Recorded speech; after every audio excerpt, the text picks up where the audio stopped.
কত সুন্দর ডগা, লাউ ডগা সাপের মতো দেখা যায়। কলমি শাকের ডগাগুলি তরতাজা সুন্দর।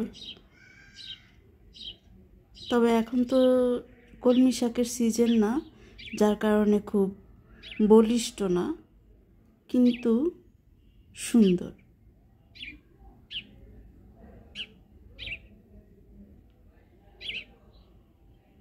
যে গাছগুলো বেয়ে বেয়ে হয় সেই গাছগুলি আমার কাছে সবচেয়ে ভালো লাগে।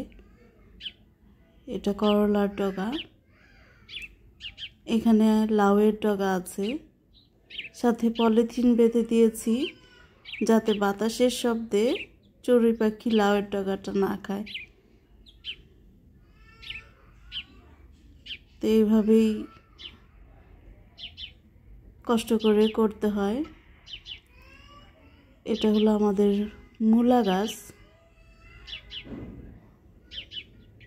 মূলা উঠিয়ে ফেলেছিলাম, তারপরে যে কয়েকটা ছিল ওই কয়েকটাই আবার বড় হয়েছে। এখানে দেখাচ্ছি কামরাঙা সিমের গাছ। এটা ডালটাকে ধরে ধরে উঠছে। এখানে হলো সিম গাছ, এর আগেরটা ছিল কামরাঙা সিম আর এটা হলো সিম। এটাও ডালকে ধরে ধরে ঝাঁকায় উঠতেছে, যেটাকে মাচা বলে। তো এই ধরনের গাছগুলোই আমার কাছে সবচেয়ে বেশি ভালো লাগে।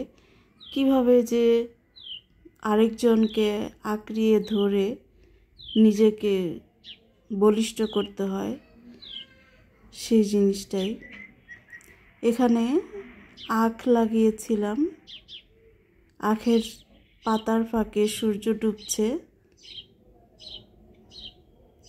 সেটাও দেখতে ভালো লাগছে।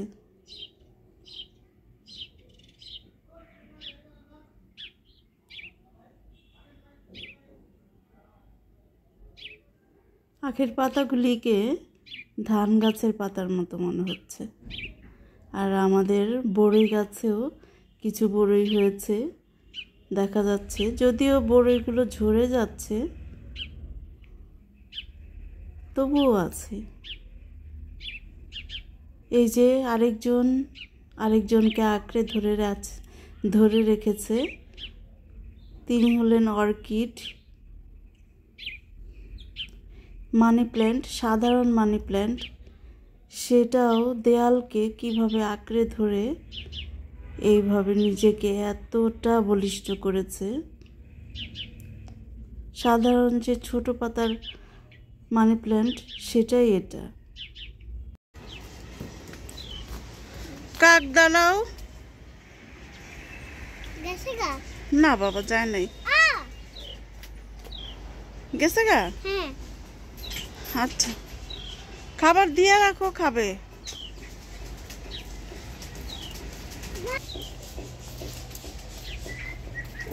উপরে না বাবা, এই যে নিচে দাও, নিচে। হ্যাঁ দাও।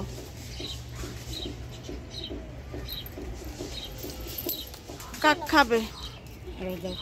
দুই হাতে ধরো। দেখি দেখি দেখি খাবারগুলো দেখি। হ্যাঁ দিয়ে আসো, চড়ুই পাখিও খাবে।